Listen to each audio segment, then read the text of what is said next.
And I just want to say this to the Democrats, which I'm an independent who voted Democratic. Do me this favor. Shut the up. When you win, you get to say what you want to. When you lose, you need to shut the hell up. Oh, President Biden they didn't get him out the race soon enough. Kamala didn't do this. We lost because we had no game plan. That part. We still haven't solved the immigration problem, have no viable answers, never addressed inflation, bringing all these stupid stars out to rally the vote. What was that? Look at Ernie, boxed out. Come on, Ernie, throw something in here. Hey, I love Beyonce. What bringing her out? That ain't gonna make me vote a certain way. Cardi B, I like Cardi B.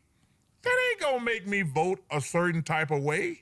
That's actually gonna make you vote the opposite way. Just be real. I mean, look, it's okay. I love her music, but when we talking about this, stay in your lane.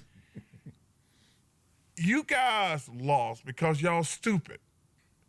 Come up with solutions. I don't think everybody voted for Trump is racist or whatever. Come on. I'm not a fan of the guy, but he's the president. I'm gonna have to respect the office. Oh, No more, Chuck. You already cursed people out.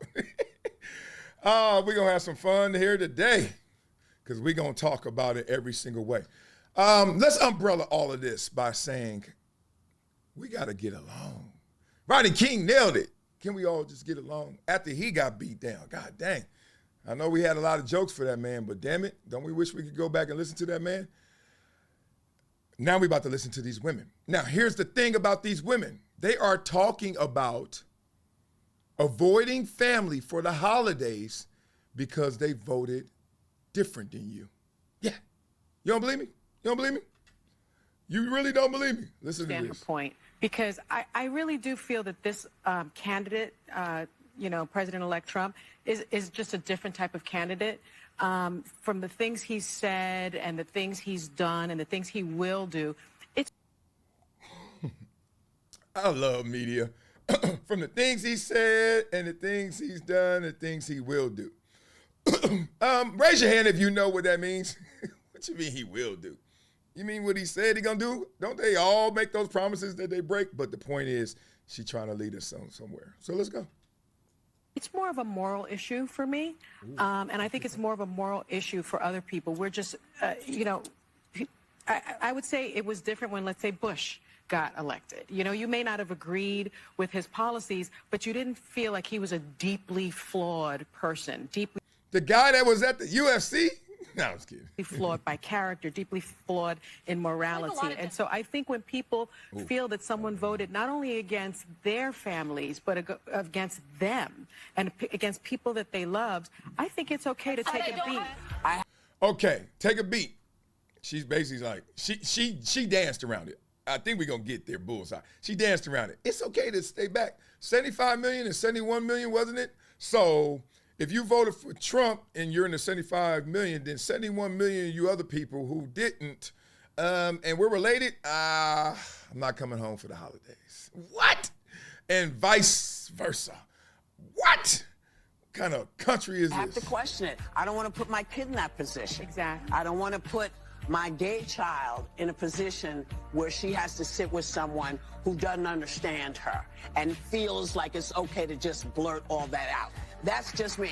But I feel like that with mixed families, I feel the same way. Yeah. You know, there are certain things where you don't have to put your family in the middle of it. You can have dinner at another point, but it might not be the time to gather because you know there's going to be some tension. Okay, we're going to get to this. First of all, the conflation is real. Golly. And I love how we always see someone put up the child as a force field, you know, the shield, put the kid up. Oh, you know, the reason I don't want to see my family for the holidays that voted for Trump or vice versa, because it could be the other side too. You know, on this show, we're going to talk both sides, is because I don't want my kid to be around people that don't understand them. So they don't go to school. Hey, you ever go to a playground and hide around the corner and just look at your kid and look at their kids. I know you probably the parent that's like, oh, no, my kids are perfect. And every time they come home and say someone was messing with them, my kid didn't do anything wrong. Okay. It takes two to tangle, baby. Come on. What are you promoting and conflating right here? You're conflating the fact that, oh, you don't understand me, I don't want to be around you, so you further don't understand me? Fear of the unknown. So if you are someone who, if she said mixed family or a gay kid, you're not going to hang around people who don't understand what gay rights are about, or you're not going to go talk on the other side of the aisle. It's not on the kid. It's on you, parent. You, Whoopi. There are no bad students. There are only bad teachers. These people, boy. Oh, my God. This is hilarious. Let's watch this. You see that? The co-hosts discussed the Yale psychiatrist who appeared on MSNBC host Joy Reid's show recently and said it was essential for some Democratic supporters to avoid Trump supporting family members. Let's continue. Essential. You got to avoid their ass. Ooh, you couldn't go to UFC. You didn't watch John Jones? He was there. So if you're going into a situation where you have family members, where you have close friends who you know have voted in ways that are against you, it's completely fine to not be around those people and to tell them why, the psychiatrist said.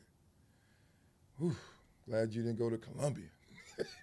That's a Yale psychiatrist. Oh, you ain't Columbia. Oh, my God. What is up with these people?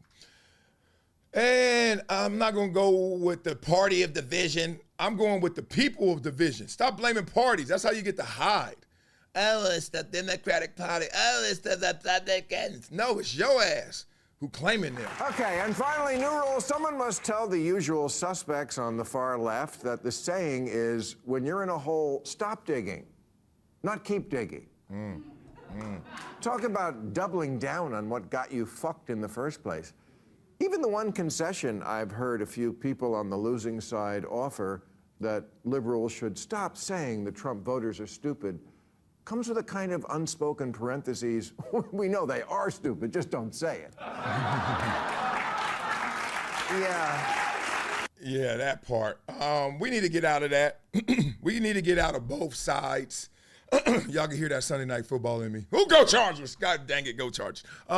We need to get out of both sides doing these thinly veiled shots at somebody. Oh, yeah, good for you, you dummy. I call it doubling down on dumb. I'm not a fan of it. Please stop doubling down on dumb. Let people live and live with them. Yeah, I got bad news for you. They don't have a monopoly on stupid. You wear Queers for Palestine t-shirts. And masks 2 years after the pandemic ended.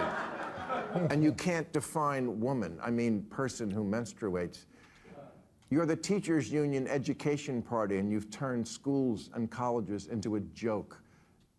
That's what lost me on all this stuff. This is when I start saying, hey man, you messing with these kids, not just the education part, because you know, I'm in LA Unified, trying their best, they say. But we know these public schools out here, suspect. A lot of private schools where I'm at. My kids are in private school. And that really got to me. The school part, and then how they try to indoctrinate them. When they try to tell the kids, you know, I gotta be the involved parent. Thankfully I am, but not everyone is. That has to come home and tell your kids, oh, a boy is a boy, a girl's a girl. No, oh, skirts, daddy, I heard. And I'm like, okay. But I don't take it out on the school for this reason. Same reason I don't take it out on a child when they're not put into situations where there are people that are different than them. Like in Whoopi Goldberg's situation. I blame Whoopi, not the kid. You know, I'm not blaming the school. I'm blaming a parent who doesn't correct their kid. Because most of your schooling actually happens outside of school, certainly outside of the classroom. So parents, when y'all keep talking about these schools, I get it. It would be amazing if we lived in utopia with a perfect school system. But you know it's not going to happen. Even at the private schools, we know that. So the point is, get your game up. Pick your pants up, right? Be that involved parent. Got to do it. Got to do it. You just lost a crazy contest to an actual crazy person.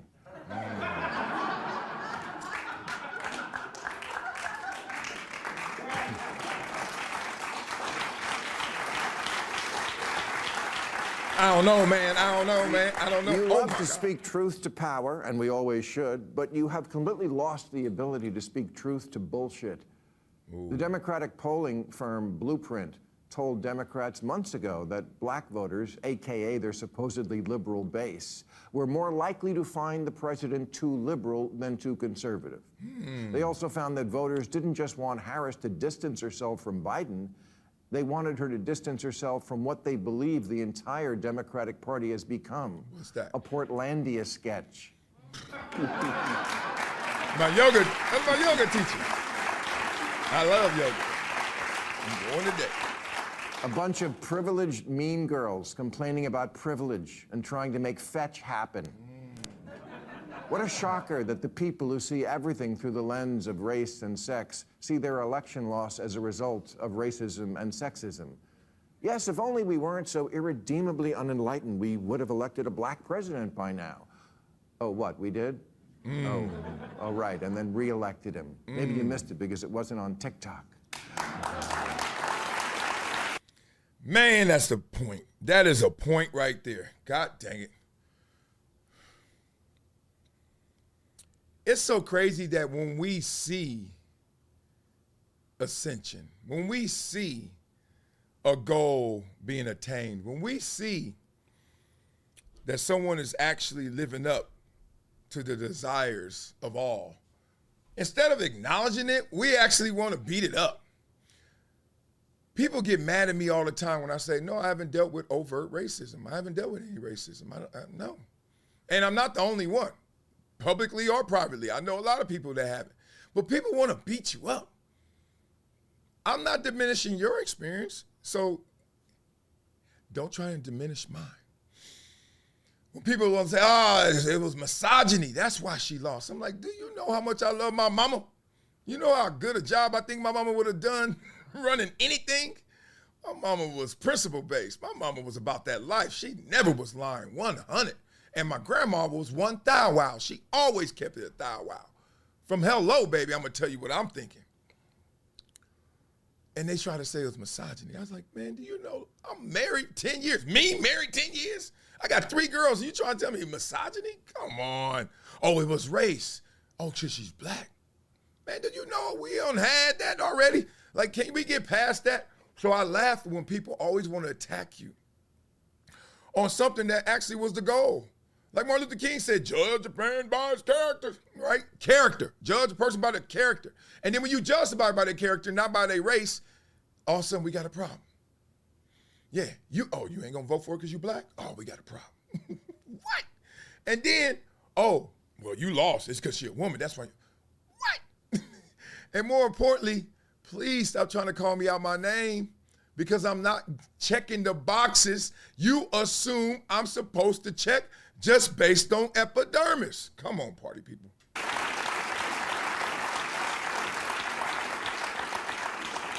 And sexism, Hillary got 3 million more votes than Trump, which in a normal country would be called a victory. It wasn't... Preach. It wasn't 21st century sexism that prevented a woman from being president. It was the Electoral College.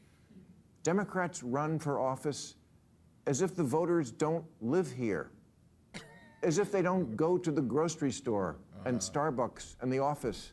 But they do. They live here, and they actually see women and people of color. And it doesn't look like some patriarchal, racist nightmare. Do problems remain pertaining to racism and sexism? Of course.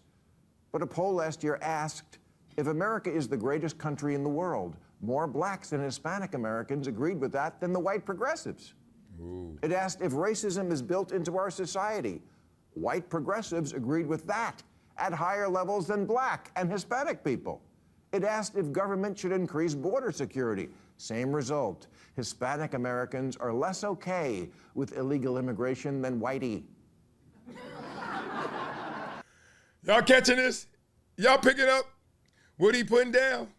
He basically saying, hey, I know y'all are hearing a lot of things. Let me get into this. I know y'all are seeing a lot of things. And that's the beauty of media. The beauty. is because it can collect reality and turn it into perception. Why is that beautiful? Because it doesn't have to always be negative. Unfortunately, when not handled responsibly, it is. But that's a beautiful thing because I don't have enough time in my day to know what you're doing over there in New York and vice versa. I don't know what you're doing in Thailand and vice versa. But the beauty of media is supposed to collect these elements of reality, and then we can perceive from them something good.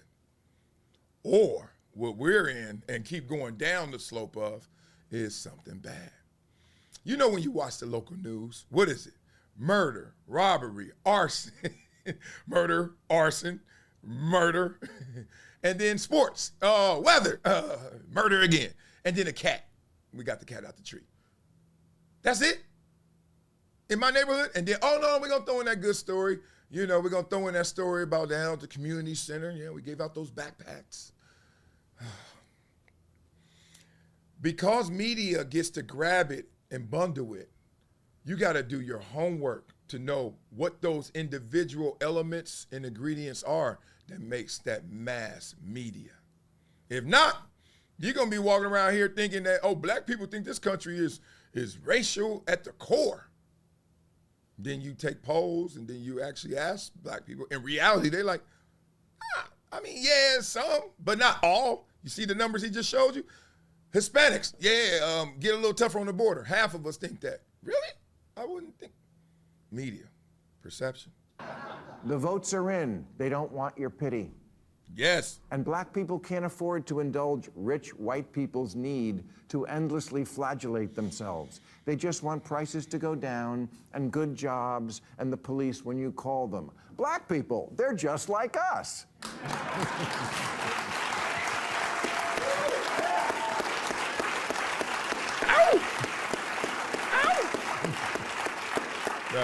Kamala spent 100 days telling voters, I know it feels like crime and illegal immigration are bad, but fuck your feelings. Look at this chart.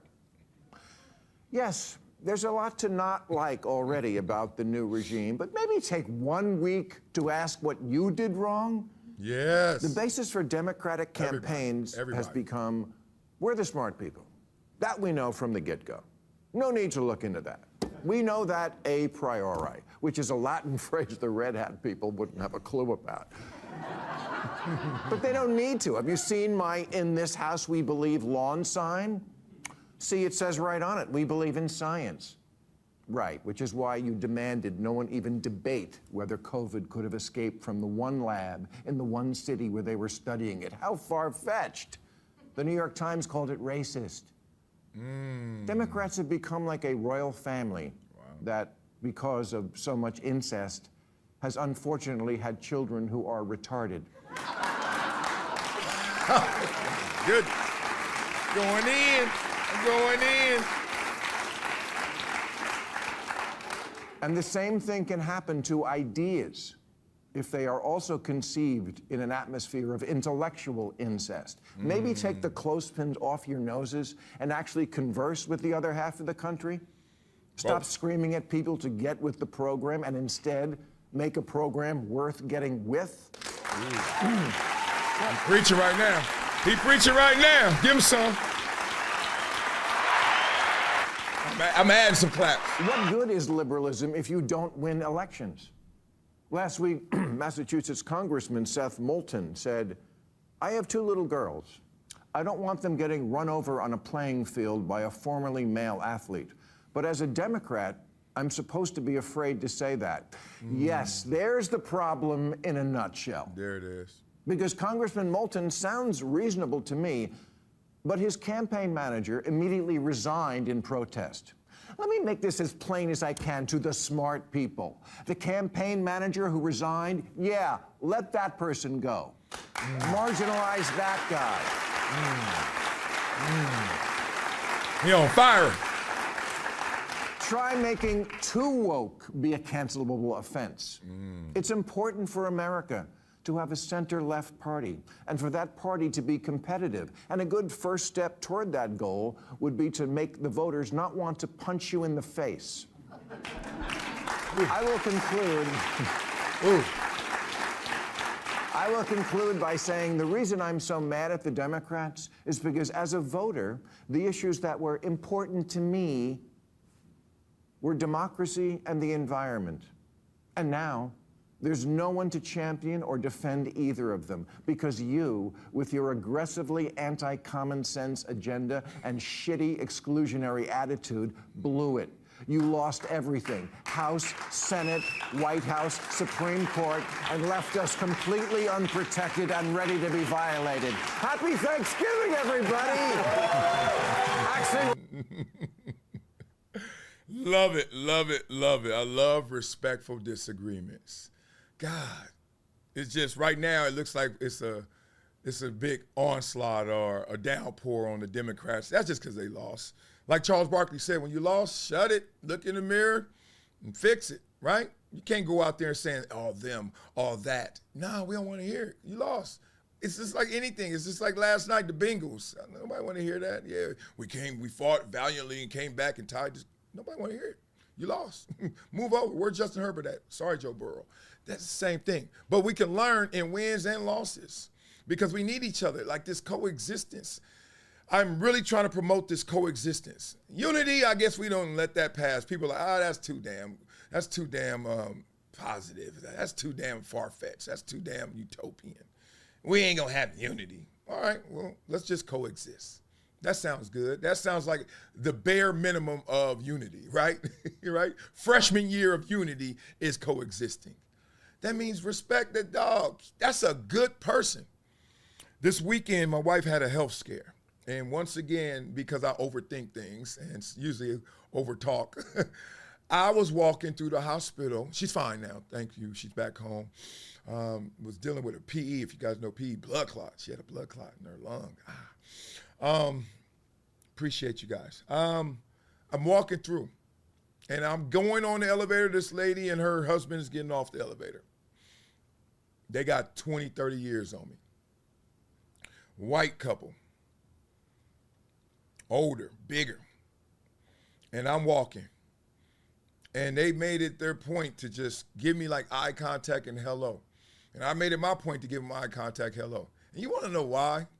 I don't know. I'm reading into this like we all read into things we don't know. It's because we both are in a position right now where we're compromised and being reminded how precious life is, how health is wealth, right? Now, we see each other probably on the streets, and they feeling good. They done took their meds, and I'm looking good. My hip ain't sore. You might not even look. You might not even trip, whatever it may be. But sometimes life gets in the way of living. And we can walk around this world and not remember how precious every single breath is. And that was a moment for me.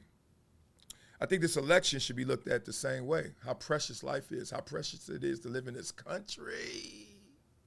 How precious it is to be an American. But instead, we banging. We banging on each other.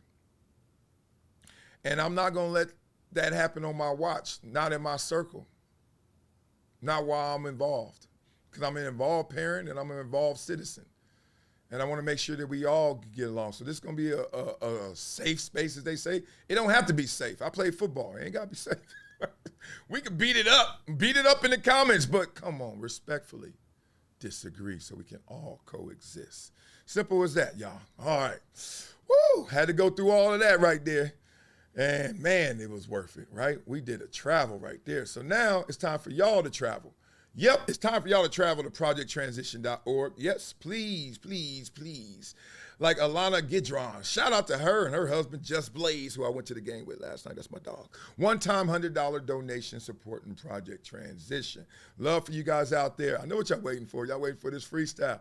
Oh, man. But first, please support the foundation, any amount, right? And if you leave a donation and become a giver every month, I will send you this book, Never Shut Up. That is the book right there. I will sign it. I will autograph it. Yes, I will. I will hit it up. That's for you. Become a gym member, a giver every month. Just go to projecttransition.org and hit monthly donation, and it's on and popping. Y'all ready?